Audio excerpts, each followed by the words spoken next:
Bom dia a todos, está na altura de mais um tema do dia na redação do 00. Eu sou o Diogo Organista Pereira, estou aqui com Daniel Oliveira, editor do Playmaker Stats, que é o portal britânico do 00. E hoje vamos analisar a época atribulada, ou aquém do esperado, do Chelsea, porque há menos de um ano foram campeões do mundo e agora estão a lutar por uma vaga europeia. Esta terça-feira à noite perderam com o Brighton e somaram a quinta derrota consecutiva na Premier League. Então vamos olhar para este presente dos Blues. Bom dia, Daniel. Antes de mais, pergunto-te que justificação encontras para este momento atual do Chelsea? Bom dia, Diogo. A justificação é a mesma justificação que se usa para vários clubes. Quando não há uma identidade, não há uma cultura, quando é um projeto feito em cima do joelho, assim, com alicerces não muito fortes, acontece isto. Nós temos N exemplos por essa Europa fora. Em Inglaterra também, se calhar, temos o exemplo do Manchester United. E, portanto, temos que recuar, temos sempre que justificar o que acontece ao Chelsea com a mudança dos donos. Ponto. Quando Roman Abramovich tem todos os problemas e sai do clube em 2022, e este consórcio da Blue Co, liderado pelo Todd Boehly, adquire o clube, houve uma mudança de cultura drástica, diria, no clube. Muitos jogadores entraram pelo clube, quase 2 bilhões de transferências, saiu há pouco tempo também perdas de 700 milhões de libras nos últimos 3 anos, aterrador. Muito investimento, mas pouco produto, pouco futebol. E não podemos dissociar isso. Estamos a falar de um clube em que o dono tem uma declaração há pouco tempo em que admite que naquele período de transição em 2022 compra um jogador porque o Manchester City queria, neste caso o Marco Cucurella. Estamos a falar o que é que estamos aqui a falar. Há uma falta de cultura incrível naquele clube.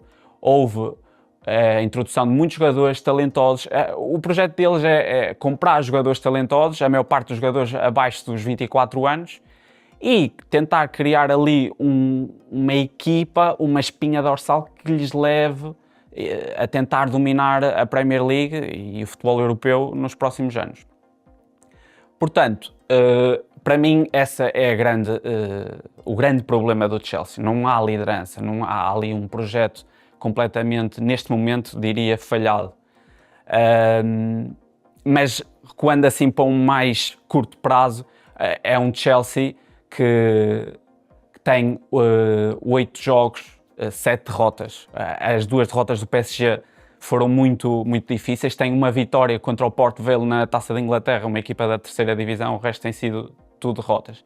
Mas o início do Liam Rosenior não foi assim tão mau. Ele em 15 jogos teve apenas 3 derrotas, até todas com o Arsenal ali entre Taça da Liga e Premier League. Mas o futebol dos últimos jogos não tem sido muito bom. E ontem foi mesmo o ponto, mesmo ali em baixo.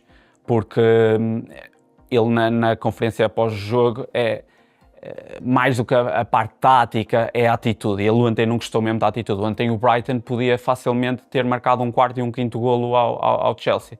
Portanto, quando tu já estás a falar da parte pessoal, da personalidade dos jogadores, aqui já está numa coisa muito mais à frente. Também temos que, Diogo, permite-me, que eu também tenho que fazer aqui uma menção ao Brighton, que está num grande período na Premier League. É a 3ª equipa com mais pontos em 2026, é a equipa com menos golos sofridos em 2026 na Premier League, portanto é uma equipa que também está num ascenso, até ultrapassou o Chelsea na tabela da Premier League ontem, com essa vitória. Portanto, voltando à tua questão inicial, para mim o grande problema do Chelsea é a falta de cultura, a falta de liderança naquele clube, seja numa parte estrutural, seja também dentro da equipa. Também não é um plantel que tenha ali figuras fortes que consigam liderar aquele clube. Na altura até o Tiago Silva, que está agora no Porto, ele fez parte daqueles primeiros meses. Ele na altura até tem uma declaração que não havia gente suficiente no balneário, era uma confusão autêntica. Ele saiu e o Chelsea também tem sentido falta desses líderes de balneário nestes últimos anos. Mas a justificação é essa, falta de liderança, e um futebol um bocado fraco nos últimos jogos. Daniel, estas críticas que foste apontando e bem não são de hoje, ou seja, há a mudança do Maresca no cargo de treinador, há transferências que levantam dúvidas e depois os jogadores acabam por ser emprestados, ou seja, isto tem sido um problema que tem-se alastrado ao longo do tempo. Só que a conquista do Mundial de Clubes, eu pergunto-te agora se pensas que escondeu, a certa forma, as debilidades que o clube já vinha a sofrer. Diogo, eu acho que para mim desta justificação pela qual o Chelsea um bocado escondeu estas debilidades foi com o treinador, o Enzo Maresca. O Enzo Maresca foi o treinador que permitiu ao Chelsea, foi o único treinador neste período que conseguiste ver, ok, o Chelsea provavelmente tem aqui um treinador de projeto de vários anos. O Chelsea efetivamente jogou bom futebol, venceu a Conference League, o campeonato Mundial de Clubes, só que também precisamos de fazer aqui uma menção, é que o Chelsea, ok, venceu o PSG, provavelmente a melhor equipa da Europa neste momento na final, mas o caminho até à final tem Benfica, Palmeiras e Fluminense, não é elite europeia. Obviamente que um clube como a Chelsea devia ter chegado à final do Campeonato Mundial de Clubes. Não, acho que não se pode esconder as debilidades do clube por causa desse título, apesar de ser incrível. E a Conference igual, é uma competição muito abaixo do nível do Chelsea. Portanto, o Chelsea, o que é que acontece aqui? Eles têm jogadores talentosos, toda a gente sabe isso, jogadores incríveis, portanto, eles vão estar sempre perto de vencer este tipo de competições de poucos jogos. Eles vão jogar uma meia-final de Taça da Inglaterra. Portanto, tiveram nas meias finais da Taça da Liga Inglesa. Portanto, eles vão estar sempre perto de conquistar este tipo de competições. Mas uma equipa para ganhar uma Premier League ou uma Liga dos Campeões, eu acho que eles ainda estão muito longe disso. Daniel, o Chelsea optou por contratar Rosenior para substituir Maresca, foi em janeiro, salvo erro, mas há aqui já dúvidas que se vêm levantando sobre se ele vai continuar na próxima época. Eu pergunto se há a perspectiva de haver uma troca de treinador quando esta atual temporada terminar. Isso, o Enzo Maresca saiu ali no período do Natal, foi ali na transição do ano. Teve umas declarações também fortes, um bocadinho parecido na altura com o Ruben Amorim também, para a estrutura, que tinha tido as piores 48 horas no clube por falta de apoio. Também houve ali problemas internos e entrou o Liam Rosenior, que é um treinador da estrutura, é um treinador que esteve no Estrasburgo, que faz parte do consórcio do Chelsea, da empresa com o Chelsea, do Blue Co.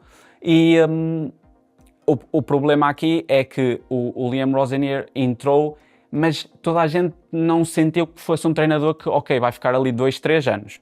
Mas a verdade é que o Liam Rosenior começou bem, ele tem uma vitória incrível no Nápoles. Como eu te disse, ele nos primeiros 15 jogos tem 12 vitórias, tem 12 jogos em que não perdeu, 3 derrotas. Portanto, ele esteve bem, só que estes últimos 8 jogos, com as performances que têm sido, ele não parece ser um treinador que ganhou o balneário. Portanto, houve muitos problemas, toda a gente sabe o problema com o Enzo Fernandes e com o Marco Kurela, com declarações fortes, que ele teve que pôr o Enzo Fernandes, que é capitão do clube, de fora por motivos disciplinares, depois daquela declaração que ele gostava de jogar em Madrid. Portanto, é um treinador que não parece estar com a mão no balneário. É um treinador que ontem também, nos últimos jogos, demonstrou algumas debilidades para pôr a equipa a jogar. Portanto, ontem começou-se pela primeira vez a falar. Mas mesmo que ele tivesse corrido bem, também não era chocante que mudassem no final da época, entendes? A perspectiva foi sempre que o Liam Rosenior não ia ser um long term, um treinador de projeto longo. Portanto, eu acho que ele até ao final da época fica, mas eu até nem gosto de arriscar a Inglaterra nos últimos tempos. Imaginemos que ele perde no fim de semana a meia-final contra o Leeds. Eu acho que aí não havia condições, eles provavelmente metiam um treinador da formação para os últimos 4 jogos, mas acho que para a próxima época não vai ser o treinador do Chelsea. Daniel, a época está a terminar, mas ainda está algo em aberto, ou pelo menos bastantes coisas em aberto na Premier League, e então para fechar este tema do dia, pergunto sobre o atual momento do Chelsea, como tem sido este tema, pergunto se é possível que eles se mantenham em zona europeia. Em zona europeia, acredito que sim. Ontem, em Liga dos Campeões, ficou quase fora. Matematicamente ainda é possível. Ficaram com 7 pontos para o quinto classificado, que neste momento é o Liverpool, com 4 jogos para acabar, portanto acho um pouco difícil. Vai haver um Liverpool-Chelsea nestes 4 jogos que o Chelsea tem para fazer, mas ontem o Brighton também ultrapassou-os ali. Portanto, eles têm vários clubes ali, tem o Brighton com 50 e tem Everton e Brentford com 48 e Bournemouth com 48 ali muito perto. Portanto, em Inglaterra a vaga da Taça da Liga Inglesa vai para a Conference, mas como é o City que venceu a Taça da Liga Inglesa e eles já estão matematicamente nos 6 primeiros, também quis dizer que o 7º vai para a Conference. Portanto, o 6º e o 7º vai estar ali em disputa. Eles estão ali no meio, eles estão em 7º neste momento. Eu acho que eles não vão eu já não sei, não arrisco. A Inglaterra não arrisco resultados, mas nos últimos 4 jogos eu acredito que eles consigam somar alguns pontos e lhes dê acesso ou à Liga Europa ou à Conference League. Mas também é preciso mencionar que, como eu disse, eles estão nas meias finais da Taça da Inglaterra. O vencedor da Taça da Inglaterra dá acesso à Liga Europa, portanto também por essa via eles podem entrar na Liga Europa. Portanto, eu acho que eles são o grande candidato destes clubes que eu disse a ir pelo menos para a Liga Europa, mas também, como eles estão neste momento, não ficaria chocado que não fossem.